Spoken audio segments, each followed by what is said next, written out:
اس آیت میں کہتے ہیں نا کہ پہلے یہود کے عوام کی اخلاقی تنزل کی حالت بتائی گئی ہے جو عام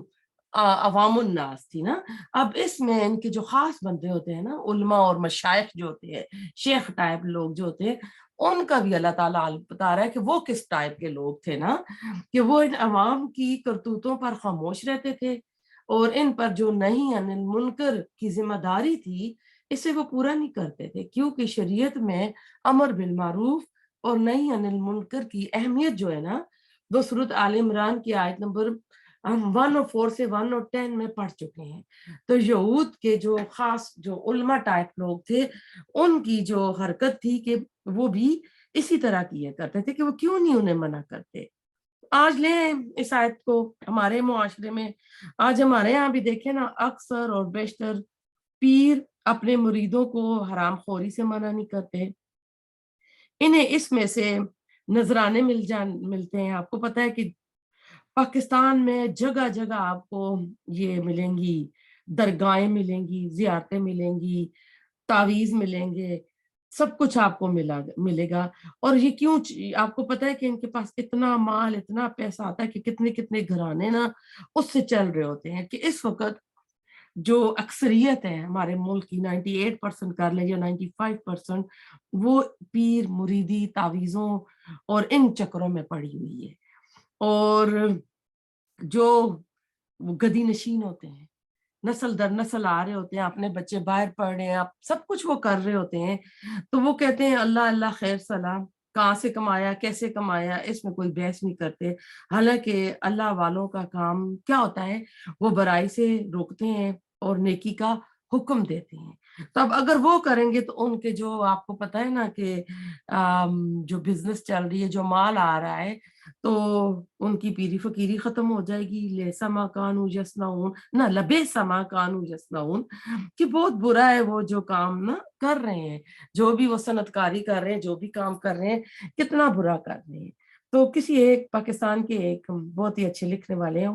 انہوں نے انور مقصود نے لکھا تھا کہ جو ویسٹ ہے، گورے لوگ ہیں، انہوں نے اتنی ترقیاں کر لی، وہ چاند پہ پہنچ گئے، نئی نئی ایجادات ان کے اندر آ رہی ہیں، نہ تو وہ گلے میں تعویذ لٹکاتے ہیں، نہ انہیں کوئی جن چمٹتا ہے، نہ ان کے اوپر کسی کا سایہ ہوتا ہے، نہ انہیں نظر لگتی ہے. یہ ساری چیزیں کیا ہوتی ہیں، ہمارے ملکوں میں ہی ہوتی ہیں. یہ ہو گیا. اور اس میں نا میں دیکھ رہی تھی ڈپریشن کا نا، میں تھوڑا سا لکھ رہی تھی، تو ڈپریشن کی جو ریزنز کیا ہوتی ہیں نا، تو پہلی ریزن جو اس میں تھی کہ انسان اپنے ماضی سے نہیں نکلتا نا، پاسٹ کی چیزیں وہ رکھ لیتا ہے، تو اس سے کیا ہوتا ہے، اپنے آپ کو ان انگزائٹی میں ڈال دیتا ہے. جو ان انگزائٹی اس کے اوپر شو ہوتی ہے نا، پہلی چیز جو ہمارے کلچر میں آتی ہے، جادو ہو گیا ہے. ٹھیک ہے، وہ پھر جائے گا جادو کا علاج کرے گا، ادھر سے نہیں ہو رہا تو جی سایہ ہو گیا، پھر وہ کسی اس عامل کے پاس چلا جائے گا، تو وہاں بھی نہیں ٹھیک ہوگا تو سائیکیٹرسٹ کے پاس وہ سب سے آخر میں جائے گا. یعنی یہ حال ہے ہمارا. اخلاقی لحاظ سے بھی ہم گرے ہوئے ہیں اور علمی لحاظ سے بھی ہماری یہ حالت ہوئی ہے کہ ہم نے اپنے آپ کو اتنا گرا لیا ہے. آیت نمبر 64، وکالت اور کہا، الیہودا یہود نے، ید اللہ ہاتھ اللہ کا، مغلولہ بندہ ہوا ہے، غلت باندھ دیے گئے، ایدیہم ہاتھ ان کے، ولعنوا اور وہ لعنت کیے گئے، بما بوجہ اس کے جو، قالو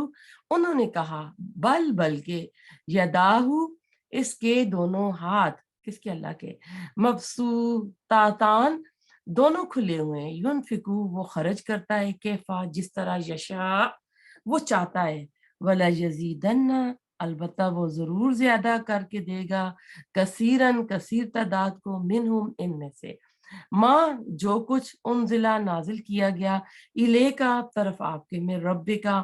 آپ کے رب کی طرف سے، طغیانن سرکشی میں، و کفرن اور کفر میں، وہ القینا اور ڈال دی ہم نے، بینہم درمیان ان کے،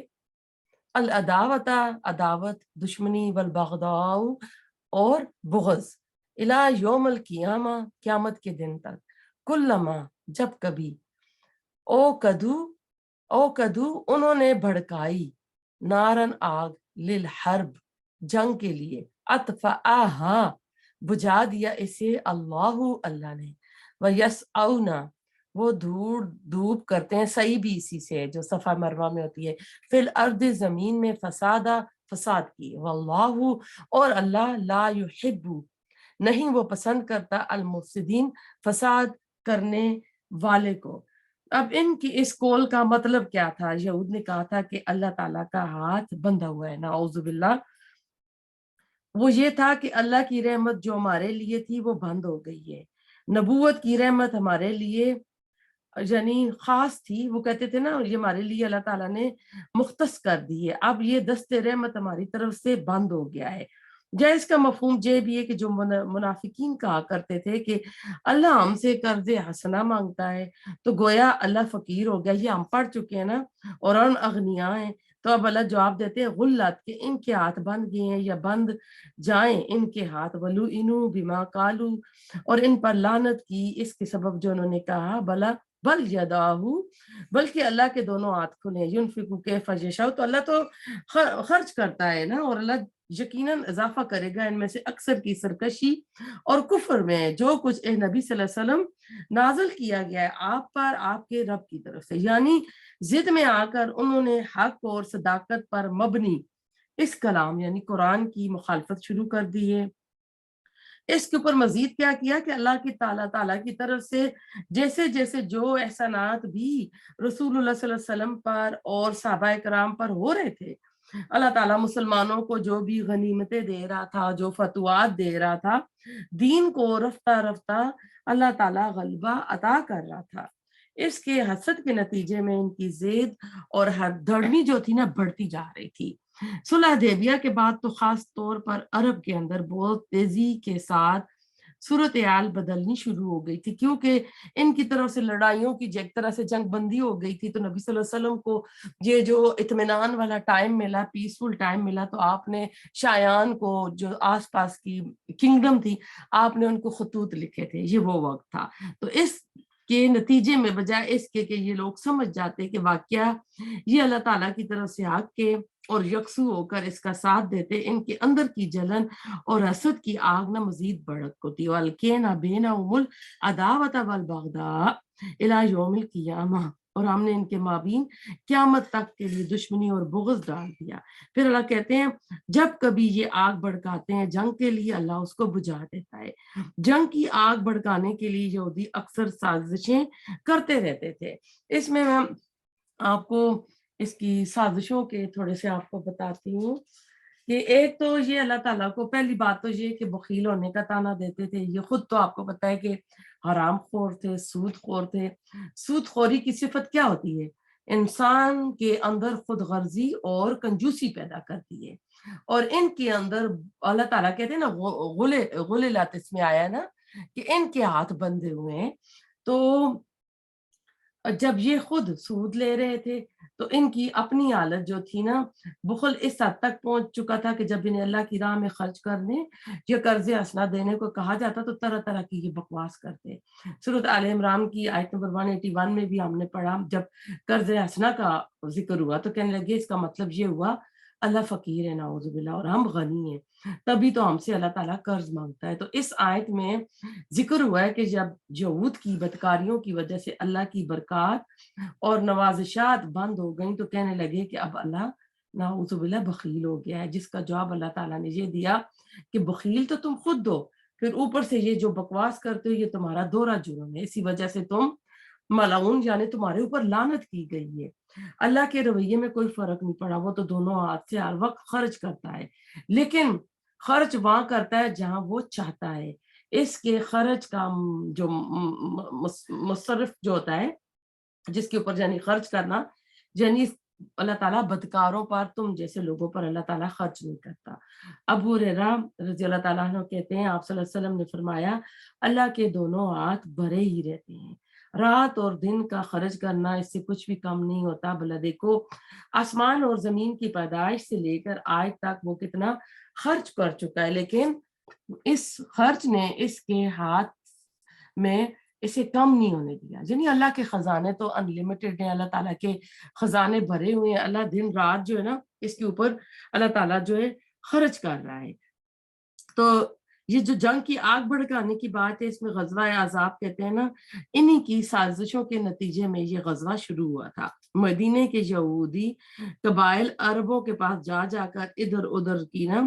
وفد بھیجتے، لوگوں کو جمع کرتے کہ تم باہر سے حملہ کرو، ہم اندر سے نا تمہاری مدد کریں گے۔ یعنی ان کے ساتھ رسول اللہ علیہ وسلم نے مدینہ آ کے ایک بھائی چارہ موحد قائم کی تھی، ان کے ساتھ ایگریمنٹ ہوا تھا کہ اگر باہر سے کوئی حملہ کرے گا تو تم ہماری مدد کرو گے، اگر تمہارے اوپر ہوگا تو ہم کریں گے۔ یہ آپ کی ایک حکمت میں عملی تھی، آپ ان پڑھ تھے لیکن آپ نے نا مدینے کو اندر سے بھی سیکیور کیا تھا اور آس پاس کے قبائل کے پاس بھی جا کر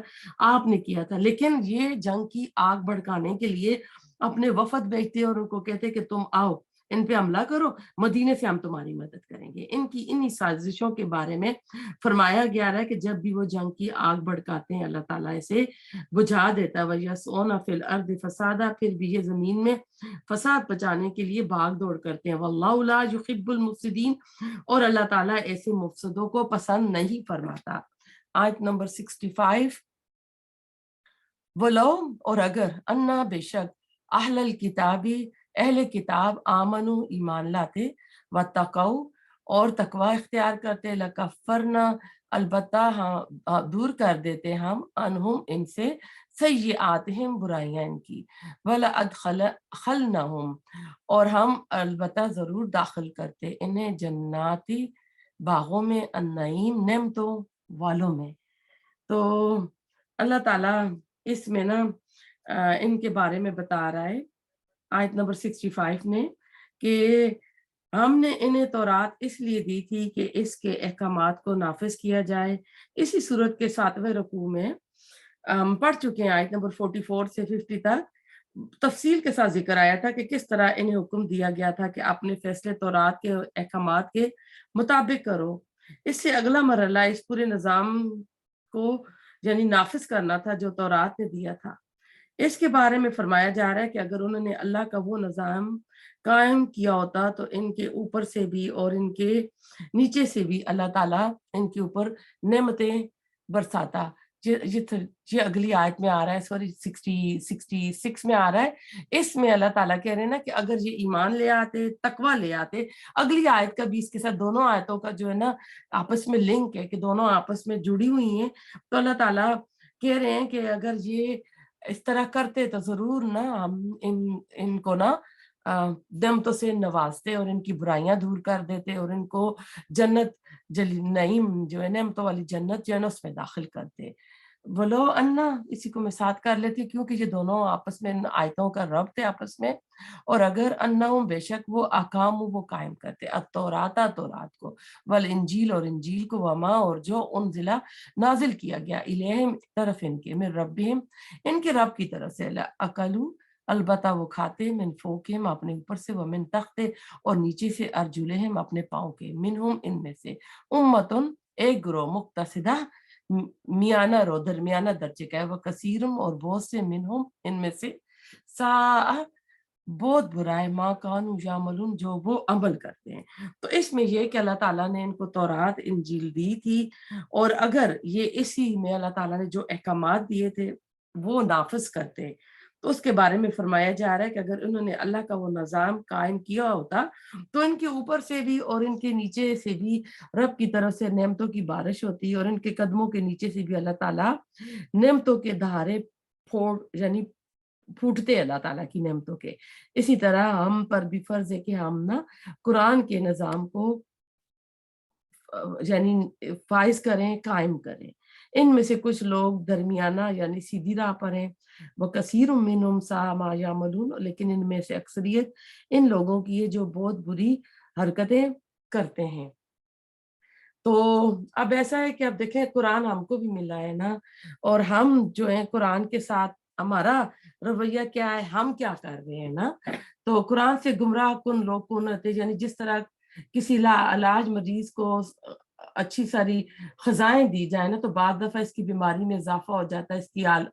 جو اخلاقی حالت ہوتی ہے وہ بھی خراب ہو جاتی ہے، اس کی جو دل کی حالت ہوتی ہے وہ بھی ہو جاتی ہے۔ پھر جو قرآن کی نصیحتیں ہوتی ہیں اس کے اوپر اثر نہیں کرتی، وہ اپنی سرکشی میں، کفر میں مزید بڑھتا جاتا ہے۔ تو یہود اور نصارہ دونوں کی آپس میں اصل میں دشمنی تھی اور کہہ رہے ہیں کہ یہ قیامت رہی تھی تک رہے گی. اسی طرح ہر گروہ اپنے اپنے فرقوں میں بھی اختلاف رکھتا ہے, بغض رکھتا ہے, دعوت رکھتا ہے. تو ایسا ہے کہ اگرچہ نا یہ مسلمانوں کے خلاف متحد ہو جاتے ہیں, ان کی آپس میں نہیں بنتی, لیکن جب بات آتی ہے مسلمانوں کے لیے تو یہ دونوں ایک ہو جاتے ہیں. ان کی آپس کی پھوٹ انہیں کامیاب نہیں ہونے دے گی اور بالآخر مسلمانوں سے مات کھا جائیں گے. یہ قیامت سے پہلے ہوگا. اگر آپ دیکھے جائیں نا تو پورے نبی صلی اللہ علیہ وسلم سے لے کے نا 3 دور آتے ہیں, تو آخری دور جو ہوگا وہ خلافت کا دور ہوگا, جس کو نبی صلی اللہ علیہ وسلم نے پیشن گوئیاں کی ہوئی ہیں جس کے بارے میں. تو اب اس میں ہم نے پیچھے پڑھا تھا کہ جنگ کی آگ جو بھڑکا دیتے ہیں, تو ایک شماس یہودی تھا. اب پچھلی جو تو 3 آیتیں ہیں نا 64 سے, ان کے اوپر تبصرہ ہو رہا ہے کہ جب جنگ بدر میں مسلمانوں کو فتح نصیب ہوئی تو منافقوں کے علاوہ یہود کے بھی تن بدن میں آگ لگ گئی. ایک بوڑھے یہودی شماس نے چند یہودی نوجوانوں کو اس بات پر آمادہ کیا کہ جہاں کہیں اوس اور خزرج کے لوگ مل کر مجلس جمائے ہوں, وہاں جا کر جنگ بعاث کے متعلق نہ بات کرنا. نبی صلی اللہ علیہ وسلم جب مدینے آئے تو اس وقت سے پہلے 100 سال سے ایک نا اوس اور خزرج کے درمیان جنگ بعاث چلی آ رہی تھی. اس میں جو 3 گروہ تھے نا یہود کے, 2 ایک بھائی کی طرف تھے اور 2 ایک دوسری کی طرف تھا, 3 تھے. چنانچہ جب ان کے کسی نوجوان یہودی نے ایسی مجلس میں, اب مسلمانوں کی جب مجلس ہوتی تھی نا اوس اور خزرج کی,